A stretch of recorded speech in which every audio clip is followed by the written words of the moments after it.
Bismillahirrahmanirrahim. Assalamualaikum warahmatullahi wabarakatuh. Innal hamdalillah nahmaduhu wa nasta'inuhu wa nastaghfiruh. Wa na'udzu billahi min shururi anfusina wa min sayyiati a'malina.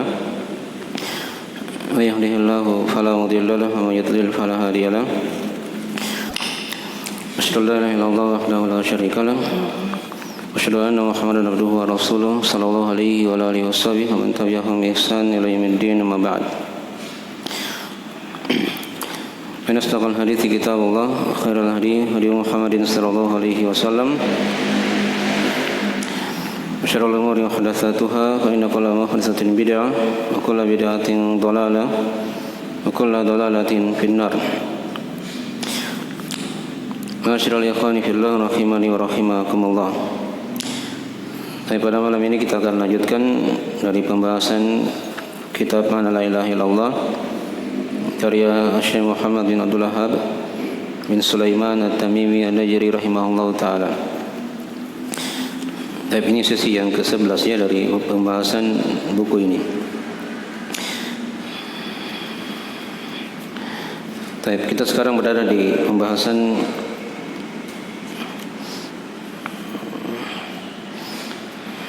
yang ke-7 ya dari urutan pembahasan di sini yang kita terangkan di PDF ya. Nah, tentang masalah keragaman ibadah kaum musyrikin kepada selain Allah. Ya. Jadi sudah kita bahas dua masalah ya yang memperjelas mana kalimat la ilaha illallah. Masalah yang pertama ya tentang masalah pengakuan kaum musyrikin terhadap tauhid rububiyah. Dan mereka juga punya ibadah-ibadah yang sudah diterangkan. Tapi seluruh ibadah mereka kan tidak diterima oleh Allah karena mereka tidak mempunyai tauhid uluhiyah. Ya, tidak ada syarat diterimanya ibadah, yaitu syarat keislaman, punya akidah yang selamat, ada tauhid, gitu kan? Walaupun ikhlas atau dia ada dalilnya dalam tuntunan syariat, tapi kalau seorang beribadah kepada Allah tidak punya tauhid, ya, maka dia tidak diterima ibadahnya oleh Allah Subhanahu wa taala. Nah, masalah yang kedua sudah diterangkan dari letak kekafiran mereka. Ya. Jadi kekafiran mereka itu bukan pada tauhid rububiyah, tapi pada tauhid uluhiyah. Mereka tidak mau mempersaksikan untuk Allah tauhid apa? Uluhiyah. Jelas ya? Itu sudah kita bahas. Dan Syekh terangkan di situ ada 5 jenis ibadah yang sering terjadi pelanggaran di tengah manusia. Sering dipalingkan kepada selain Allah Subhanahu wa taala. Seperti doa, harapan, istighatsah, menyembelih, bernazar. Nah, ini 5 jenis ibadah ya, yang kadang kebanyakan dari kaum musyrikin memalingkannya kepada selain Allah Subhanahu wa taala. Ya, di masa dahulu dan di masa Syekh pada waktu itu. Ya, demikian pula di masa sekarang. Ya, 5 ibadah ini sering dipalingkan kepada selain Allah Subhanahu wa taala. Ada yang berdoa kepada selain Allah, meminta hajatnya, hal-hal yang tidak dimampui oleh makhluk, tapi dia minta kepada selain Allah. Ya. Ada yang berharap, menggantungkan harapannya kepada selain Allah pada perkara-perkara khusus milik Allah, tapi dia palingkan kepada selain Allah harapan itu. Demikian pula ada yang beristighatsah, ya, meminta pertolongan di saat kondisi genting misalnya. Ini banyak terjadi ya di masa dahulu, di masa Syekh dan di masa sekarang juga. Kemudian yang keempat, ada yang menyembelih kepada selain Allah. Ini juga banyak terjadi ya. Jadi beliau singgung masalah-masalah seperti itu. Dan yang kelima tentang masalah nadar. Ada yang bernadar juga kepada selain Allah. Ya. Oleh karena itu boleh terangkan di akhir dari pembahasan itu, siapa yang beristighatsah ya kepada selain Allah, maka sungguh dia telah kafir. Siapa yang menyembelih kepada selain Allah, maka sungguh dia telah kafir. Dan siapa yang bernadar untuk selain Allah, maka sungguh dia telah kafir. Ya. Ini hukum umum ya. Beliau tidak pastikan orang per orang begitu ya. Ini hukum perbuatan. Ya, jadi seperti itu para ulama dalam memberi hukum. Mereka tidak langsung mencap si anu begitu kafir, enggak. Tapi mereka menjelaskan hukum saja. Hukum perbuatan begini, hukumnya kafir. Ya. Tapi kalau dia dikembalikan kepada orang per orangnya, itu belum tentu seperti itu. Ada syarat-syaratnya nanti akan diterangkan di pembahasan buku yang lainnya. Baik. Jelas ini ya. Nah. Jadi ini dari hal-hal yang memperjelas makna la ilaha illallah yang sudah kita terangkan. Ya. Sekarang kita masuk di masalah yang ketujuh, tentang masalah keragaman ibadah kaum musyrikin kepada selain Allah Subhanahu wa taala. Ya, di PDF lihat di halaman 10 ya. Kalau di diktat yang dibeli itu, tab di halaman 36. Di halaman 36. Tab. Lihat di poin pembahasan yang sudah kita isyaratkan juga ya di diktat. Ya, di halaman 37 ya. Ini kan sudah kita bahas ya, sebagian pembahasan di sini. 3 sudah kita terangkan ya. Lihat di poin yang keempat. Ya. Kekafiran kaum musyrikin adalah karena mereka tidak mempersaksikan tauhid uluhiyah bagi Allah. Ini tadi sudah ya diterangkan. Kemudian di masalah yang kelima, ini yang kita akan bahas nanti ya insyaallah taala. Ya. Tentang keragaman ibadah kaum musyrikin kepada selain Allah Subhanahu wa taala. Ya. Nah, kata penulis rahimahullah taala, lihat dari diktatnya. Wa tamamu hadza an ta'rifa anna al-musyrikeen alladziina qatalahum Rasulullah sallallahu alaihi wasallam kanu yad'una al-malaikata wa Isa wa Uzaira wa ghayrahum min al-awliya'i fakafarahumullahu bihadza ma'a iqrarihim bi anna Allah huwal khaliqur raziq al-mudabbir. فإذا عرفت معنى لا إله إلا الله وعرفت أن من نحى نبيا أو ملكا أو استغاث به فقد خرج من الإسلام وهذا هو الكفر الذي قاتلهم عليه رسول الله صلى الله عليه وسلم.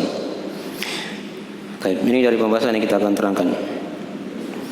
Kata beliau wa tamamu hadza, ya, dan kesempurnaan perkara ini dari hal yang menyempurnakan lagi dari mana la ilaha illallah, makin memperjelas.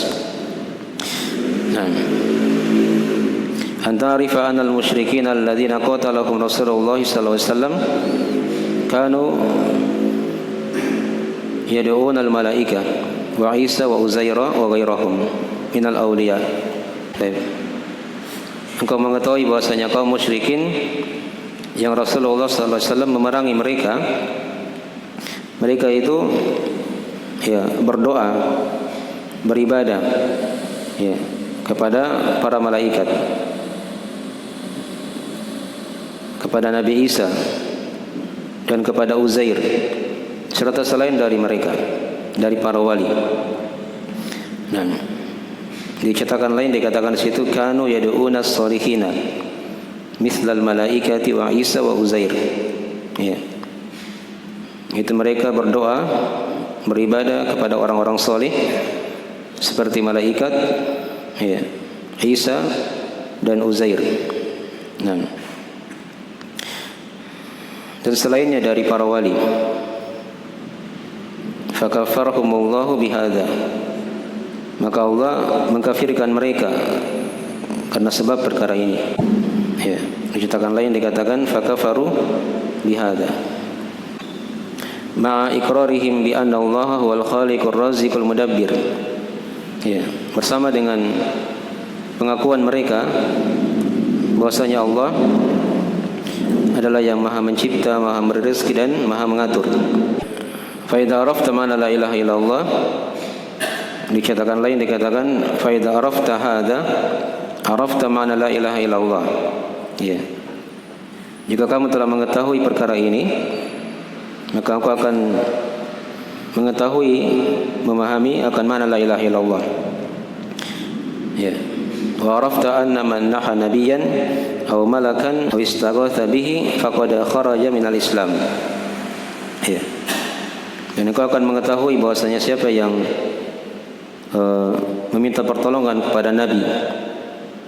Kalau di catatan lain dikatakan man da'a nabiyyan, siapa yang berdoa atau yang beribadah kepada nabi atau malaikat atau dia beristighatsah dengannya, ya, faqad kharaja minal Islam, maka sungguh dia telah keluar dari Islam.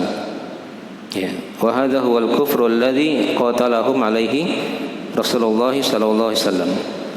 Dan inilah yang dikatakan kekafiran yang Rasulullah sallallahu alaihi wasallam memerangi mereka. Ya, di atas hal ini. Jelas ya? Baik. Jadi masalah ini sebenarnya sudah dibahas ya di kaidah yang ketiga di pembahasan kitab Al-Qawaid Al-Arba'ah. Untuk melihat di kaidah ketiga ya sudah kita bahas. Bahwasanya kaum musyrikin itu punya berbagai macam ibadah-ibadah kepada selain Allah. Ya. Di sini kan beliau terangkan di antaranya ya, mereka beribadah kepada malaikat. Ini sudah kita bahas ya. Di kitab Al-Qawaid Al-Arba'ah beliau bawakan dalilnya di situ. Ya. Saya ulangi dari ayat-ayat yang diterangkan oleh beliau ya, kita bacakan di sini. Di antara mereka ada yang menyembah para malaikat adalah ayat di surah Ali Imran ayat 80 kan? Wala ya'murukum an tattakhidul malaikata wan nabiyyina arbaba. Ya. Dan dia tidak memerintah kalian untuk menjadikan malaikat dan para nabi sebagai apa? Sebagai Tuhan-Tuhan, Rob-Rob. Itu ayat yang pertama. Ayat yang kedua diterangkan juga di surah Sabah ayat 40 sampai 41. Ya. Wa yawma yahsyuruhum jami'an thumma yaqulu lil malaikati ahaula'i iyyakum kanu ya'budun. Qalu subhanaka anta waliyuna min dunihim bal kanu ya'budunal jinna aktsaruhum bihim mu'minun. Hari tatkala dia mengumpulkan mereka, itu Allah mengumpulkan manusia seluruhnya. Kemudian Allah berfirman kepada para malaikat, ya, apakah orang-orang ini dulu yang menyembah kalian di dunia ya, maksudnya? Maka apa kata para malaikat? Qalu subhanak, maha suci engkau ya Allah, engkau adalah pelindung kami, bukan mereka. Ya. Engkau adalah pelindung kami, bukan mereka. Bahkan mereka itu menyembah jin, dan kebanyakan mereka beriman kepada jin. Ya. Jadi ini ayat-ayat ya, penjelasan bahwasanya kaum musyrikin di masa dahulu itu ada yang menyembah para malaikat. Ya, di sini saya sudah isyaratkan. Kanu yad'unal malaika. Wa Isa. Kemudian yang kedua beliau terangkan di sini mereka juga menyembah Nabi Isa. Ya, ini dari para nabi ya. Nah, itu diterangkan di surah Al-Maidah ayat 116. Sudah kita terangkan ya di kitab Al-Qawaid Al-Arba'ah. Kita ulangi ayatnya. Kata Allah, wa idh qala Allahu ya Isa bin Maryam ha anta qulta lin-nas ittakhiduni wa ummi ilahaini min dunillah. Qala subhanak ma yakunu li an aqula ma laysa li bihaqq. In kuntu qultuhu faqad alimta. Ta'lamu ma fi nafsi wa la a'lamu ma fi nafsik. Innaka anta 'allamul ghuyub. Dan ingatlah tatkala Allah berfirman, wahai Isa ibnu Maryam, apakah engkau yang telah berkata kepada manusia, jadikanlah aku dan ibuku ya sebagai dua sembahan selain Allah. Ya. Ini kan ibaratnya orang-orang Nasara ya, yang mereka menjadikan Nabi Isa dan ibunya sebagai apa? Tuhan selain Allah. Satu dari yang tiga. Ya, karena mereka punya akidah apa? Trinitas. Ya. Nah, maka dibantu oleh Nabi Isa alaihissalam. Qala subhanak. Ya, beliau berkata, Maha suci Engkau ya Allah. Ma yakunu li an aqula ma laysa li bihaqq. Tidak pantas bagiku untuk berkata apa yang aku tidak punya hak di situ. Perhatikan ya Nabi Isa alaihissalam. Ini pada hari kiamat nanti ya. Allah bertanya kepada Nabi Isa alaihissalam. Nabi Isa sendiri tidak mengakui. Ya. Beliau disembah selain Allah oleh orang-orang Nasara itu kan. Nah. In kuntu qultuhu faqad alimta. Kata Nabi Isa, jika aku mengatakannya, maka engkau telah mengetahui perkara itu. Ta'lamu ma fi nafsi wa la a'lamu ma fi nafsik. Engkau mengetahui apa yang ada pada diriku, sedangkan aku tidak mengetahui apa yang ada pada dirimu. Innaka anta 'allamul ghuyub. Sesungguhnya engkau ya Allah ya Maha mengetahui ya perkara yang gaib. Perkara yang gaib. Ya. Jadi ini ayat-ayat ya penjelasan. Di antara mereka ada yang menyembah Nabi Isa alaihissalam. Itulah orang-orang Nasara. Ya.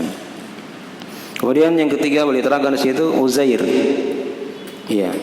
Uzair ini ada silang pendapat di kalangan ulama ya. Apakah dia nabi atau bukan? Ya, kalau Ibnu Katsir rahimahullah taala beliau kuatkan Uzair ini adalah seorang nabi. Uzair ini adalah seorang apa? Seorang nabi. Nah. Ya. Tapi sebagian ulama yang lain mereka berpendapat Uzair ini bukan nabi. Dia ini orang soleh saja dari Bani Israel, dari pengikut Nabi Musa alaihissalam yang mengajarkan kitab Taurat ya, kepada mereka. Ya, orang soleh dari Bani Israel. Nah, ketika dia meninggal disembah oleh orang-orang Yahudi. Oleh orang-orang Yahudi. Itu diterangkan di surah At-Taubah ya, ayat 30. Wa qalatil yahudu Uzairun ibnullah. Ya. Dan berkata orang-orang Yahudi, Uzair itu adalah anaknya Allah. Ya, adalah anak Allah. Itu digandengkan dengan orang Nasara di situ ya. Wa qalatin Nasara al-Masih ibnullah. Dan berkata juga orang-orang Nasara, Al-Masih adalah anak Allah. Ya. Maka Allah bantah dari apa yang mereka katakan diterangkan di situ ya di surah At-Taubah itu. Nah. Jadi Uzair ini disembah juga oleh mereka. Tapi di sini terkhusus pada orang-orang Yahudi. Ya. Yang menjadikan dia sebagai anak Allah. Ya. Jadi kan ada 3 kelompok manusia itu secara umum yang berkata itu Allah punya apa? Punya anak. Ada 3 golongan manusia ya. Yang pertama kan orang-orang Yahudi. Orang Yahudi kan berkata Uzair anak Allah. Orang Nasara berkata Al-Masih atau Nabi Isa alaihissalam adalah anak Allah. Nah, golongan yang ketiga kaum musyrikin Arab. Ya, di masa Nabi ya. Mereka berkata para malaikat itu anak-anak perempuan Allah. Perhatikan ya, anak-anak perempuan Allah. Karena kaum musyrikin mereka tidak mau punya anak perempuan, gitu kan? Kalau lahir anak perempuan, mereka apa? Kubur hidup-hidup. Ya, itu di masa jahiliyah. Katanya aib. Tapi kalau bagi Allah itu bukan aib. Ya, kata mereka. Jadi mereka sifatkan Allah itu punya anak, yaitu para malaikat. Itu anak-anak perempuan Allah. Ya. Itu dibantah oleh Allah ya di surah An-Najm. Alakumud dzakaru walahul untha tilka idzan qismatun dhiza. Ya. Apakah untuk kalian anak laki-laki dan untuk Allah anak perempuan? Itu pembagian yang tidak adil gitu ya kata Allah. Nah, jelas ya? Itu dari 3 golongan manusia yang berkata Allah punya anak. Nah, dibantah juga di ayat-ayat yang lain ya, ada di surah Maryam. Wa qalu ittakhadha ar-rahmanu walada laqad ji'tum syai'an idda. Mereka berkata Allah punya anak. Ya. Maka dibantah oleh Allah. Sungguh kalian telah mendatangkan perkara yang sangat mungkar.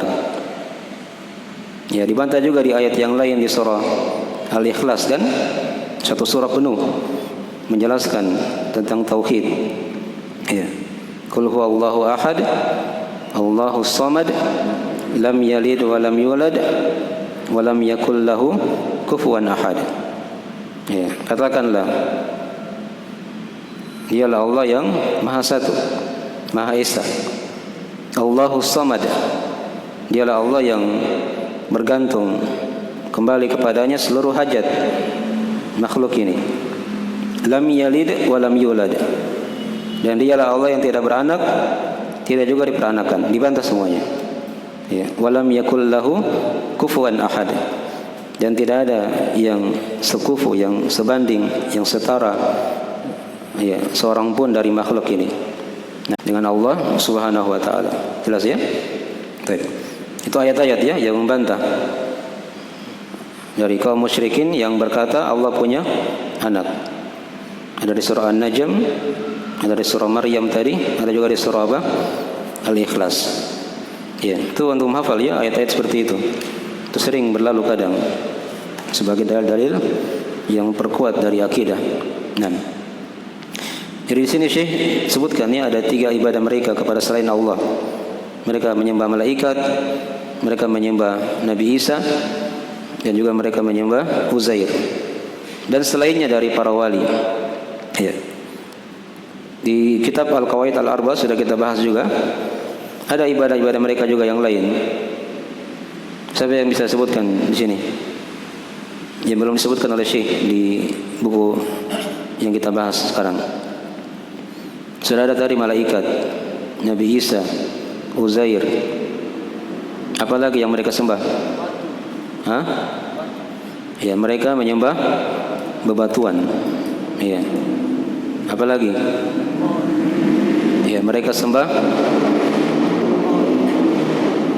Ya, mereka sembah pohon.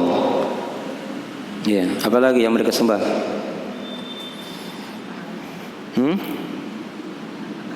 Ya, mereka juga menyembah matahari dan bulan. Apalagi yang lain? Hah? Apa? Sapi? Ya, itu kalau di kitab Al-Qawaid Al-Arba tidak dibahas itu. Itu di India ya yang menyembah sapi itu. Ya. Yang lain yang dibahas di kitab Al-Qawaid Al-Arba. Hah? Yang belum disebut tadi. Mereka menyembah jin juga kan? Ya. Itu sudah kita bahas ya. Kalau ayat tentang masalah mereka menyembah matahari dan bulan itu sudah diterangkan. Ayat di surah Fussilat ya, ayat 37. Wa min ayatihi al-lailu wan nahar wasyamsu wal qamar la tasjudu lisyamsi wala lil qamar. Ya. Kata Allah, dan di antara ayat-ayatnya malam dan siang, matahari dan bulan. Jangan kalian sujud kepada matahari dan juga jangan sujud kepada apa? Bulan. Nah, menunjukkan di waktu itu ada yang sujud, yang beribadah kepada matahari dan bulan, sehingga turun ayat ini. Jelas ya? Kemudian tadi diterangkan ada yang menyembah jin. Ya. Ada yang menyembah jin. Itu juga sudah kita bahas ya. Nah, Di penafsiran ayat di surah Al-Isra ayat 57. Ya. Ulaikal ladzina yad'una yabtaguna ila rabbihimul wasilah ayyuhum aqrab wa yarjuna rahmatahu wa yakhafuna 'adzabah. Ya, mereka itulah orang-orang yang beribadah, berdoa, mencari kepada Rabb mereka al-wasilah, ketaatan. Siapa di antara mereka yang paling dekat? Mereka mengharap rahmatnya dan takut akan siksanya. Nah, di sini diterangkan dari penafsirannya ya. Di antara penafsiran ayat ini yaitu mereka yang beribadah di sini itu ada penafsiran sudah diterangkan ya. Ya. Di antaranya di situ adalah bisa Nabi Isa, bisa Maryam, bisa Uzair gitu kan. Dan bisa juga jin-jin di situ yang soleh, yang beribadah kepada Allah Subhanahu wa taala. Baik. Nah juga ayat yang sudah kita baca tadi ya, balkanu ya'budunal jin. Bahkan mereka itu menyembah jin. Ya, tadi sudah kita baca ayatnya ya di surah Saba. Baik.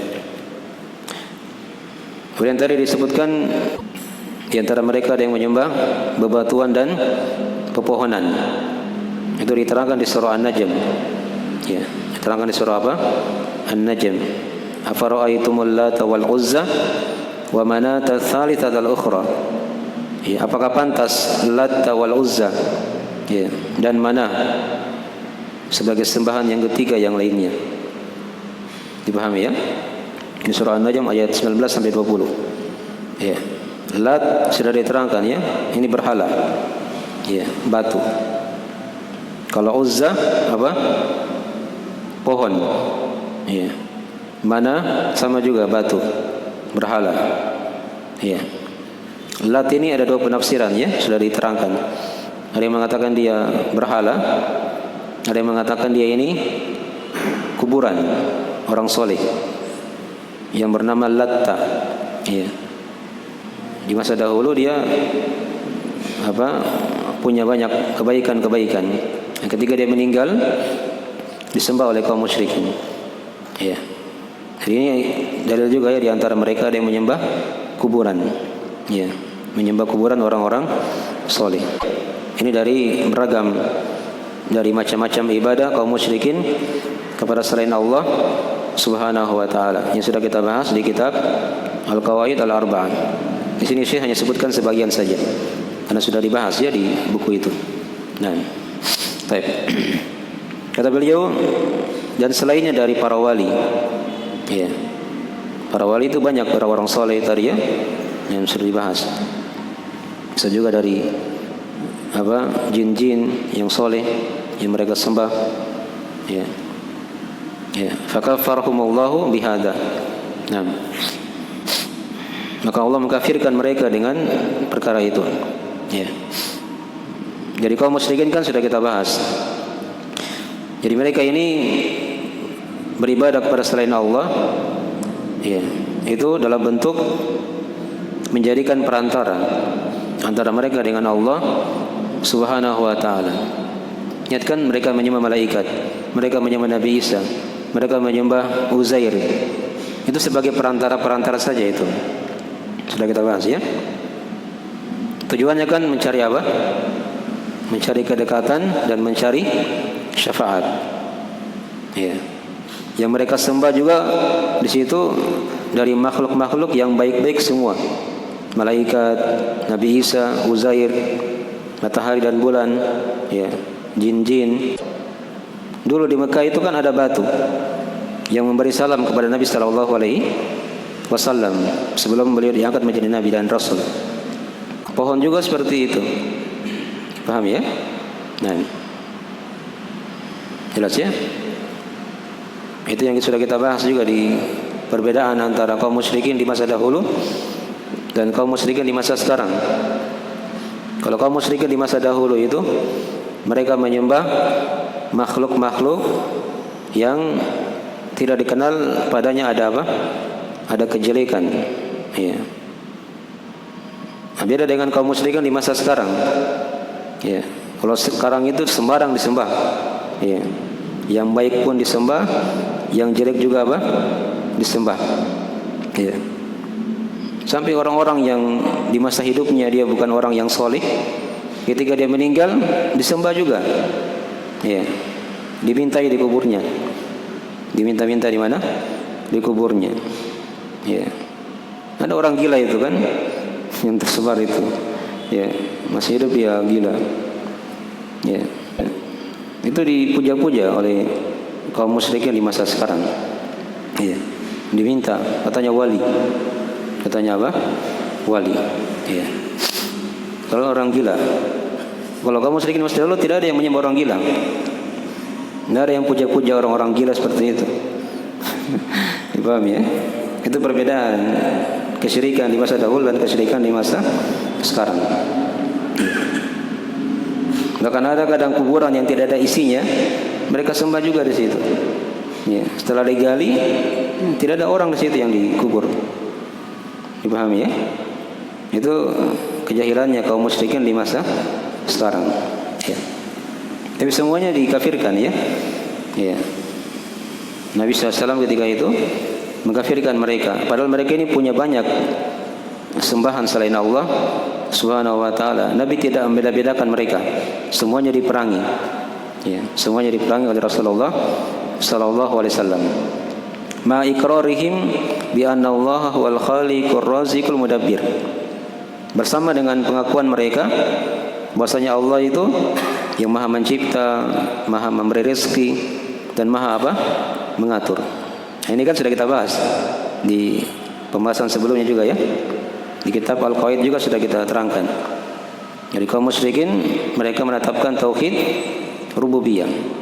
Ya, tapi diperangi oleh Nabi SAW. Ya, dikafirkan mereka. Bukan dianggap sebagai apa? Sebagai kaum muslimin. Karena mereka tidak mempersaksikan akan tauhid uluhiyah untuk Allah Subhanahu wa taala. Ini kalau kita paham perkara ini, maka kita akan semakin memahami makna la ilaha illallah. Itulah dikatakan oleh Syekh di situ ya. Nah, kata beliau fa idza arafta hadza arafta makna la ilaha illallah. Ya, jika kamu telah mengetahui perkara ini, maka kamu akan mengetahui apa itu makna la ilaha illallah. La ilaha illallah itu seorang dia hanya beribadah kepada Allah. Dia tidak mencampur ibadahnya kepada selain Allah. Apakah kepada malaikat, kepada para nabi, kepada orang-orang soleh, kepada matahari dan bulan, kepada jin atau kepada bebatuan, pepohonan. Ya, mereka hanya beribadah kepada Allah. Itu orang yang bertauhid. Ya, jelas ya. Baik. Jadi ini semakin memperjelas ya dari makna la ilaha illallah. Ya. Beliau menerangkan di akhir dari pembahasan ini, kata beliau, arafta anna man naha nabiyan aw malakan aw istaghatha bihi faqad kharaja minal Islam. Ya, maka engkau akan mengetahui juga, memahami bahwasanya siapa yang meminta pertolongan kepada nabi, kepada malaikat, ya. Kalau dicetakan lain berdoa kepada nabi, kepada malaikat, ya, meminta pertolongan ketika kondisi genting, maka ini hukumnya apa? Faqad kharaja minal Islam. Maka dia sudah keluar dari apa? Keislaman. Ya. Wa hadza huwal kufru alladhi qatalahum alaihi Rasulullah sallallahu alaihi wasallam. Dan inilah yang dikatakan kekafiran yang Rasulullah SAW ya memerangi mereka di atas perkara itu. Jelas ini ya. Baik. Mungkin sekarang ada yang bertanya, ada syubhat ini. Nabi di perang Badar beristighatsah kepada Allah Subhanahu wa taala. Jumlah kaum muslimin hanya 300-an. Jumlah orang kafir berapa? Lebih 1000. Ya. Jadi Nabi memohon pertolongan kepada Allah. Ya. Agar dimenangkan ya kaum muslimin. Ya. Jadi Nabi SAW memohon pertolongan istighatsah kepada Allah agar dimenangkan kaum muslimin di atas musuh-musuhnya tadi itu. Nah, Maka di situ Allah bantu mereka dengan diturunkan apa? Para malaikat. Ya. Itu ayatnya diterangkan ya. Ittastaghitsuna rabbakum fastajaba lakum anni mumiddukum bi alfin minal malaika. Kata Allah, aku akan melipat gandakan kalian dengan 1000 malaikat yang turun, ya, membantu mereka. Nah, sekarang perhatikan di situ, kaum muslimin dibantu oleh apa? Oleh malaikat untuk membinasakan orang-orang kafir. Jadi masalah itu bukan? Hah? Masalah itu bukan ini? Allah terangkan mereka dibantu oleh malaikat. Apakah mereka di situ menjadi musyrik? Hah? Nah, tidak kan? Dibedakan di situ. Nabi itu kan meminta kepada Allah. Ya, Allah turunkan apa? Malaikat yang membantu mereka. Ya. Itu bukan kesyirikan di situ. Jelas ya? Beda kalau dia minta sama malaikat. Ya. Bantu kami di perang ini. Nah, itu baru apa? Baru syirik. Jelas ya? Itu bedanya. Ya. Dan kadang di kehidupan juga dari orang-orang soleh, ya, para nabi dan rasul itu dibantu oleh malaikat. Ya. Kalau kita lihat dari kisah-kisah dalam Al-Quran Al-Karim ya. Nah, jelas ya? Tapi mereka bukan minta kepada para malaikat. Mereka minta kepada Allah Subhanahu wa ta'ala. Baik. Itu dibedakan ya, pembahasan seperti itu. Tapi selesai sudah pembahasan yang ke berapa ini? Yang ke-7 ya. Baik. Nanti berikutnya kita masuk di pembahasan yang ke-8 seputar syubhat kaum musyrikin belakangan. Di akhir-akhir ini pembahasan beliau akan terangkan masalah-masalah syubhat ya, kerancuan-kerancuan agar semakin memperkuat dari apa? Tauhid seorang, memperkuat akan mana la ilaha illallah ya, yang mereka apa? Telah pelajari. Baik, sudah azannya, kita akhiri majelisnya. Subhanallah walhamdik, asyhadu an la ilaha illa anta astaghfiruka wa atubu ilaik. Assalamualaikum warahmatullahi wabarakatuh.